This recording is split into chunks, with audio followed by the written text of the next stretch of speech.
British Empire is well known. The ports and mill towns were the engine of the empire. What might be less well recognised is the part that Britain's international influence had over places like Blackpool and its famous landmarks. Let's go live to the resort tonight, and Dave Guest is there for us on the comedy carpet, I think, Dave.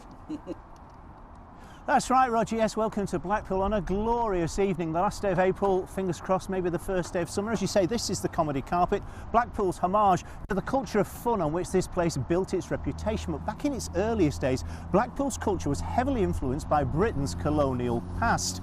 That's going to be examined in that programme on BBC One tonight, together with the competition that developed between two iconic landmarks, the Tower behind me and the Winter Gardens just a short distance from here. They opened a fairly close time together, a few years apart, and huge competition built up to come up with ever more exotic attractions for the holidaymakers, as Blackpool's heritage manager Carl Carrington explains in tonight's show.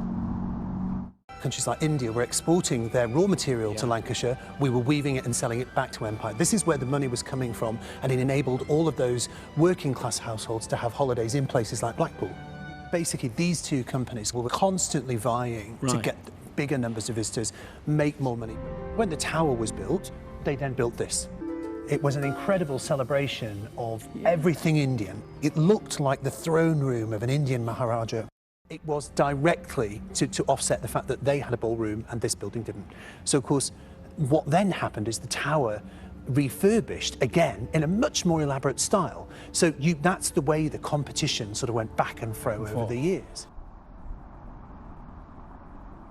So, more about the influence of Empire on Blackpool and other parts of the region in Civilizations Stories. Civilizations Stories. Well, a tongue twister. BBC One 7:30. It's presented by Stuart McConey.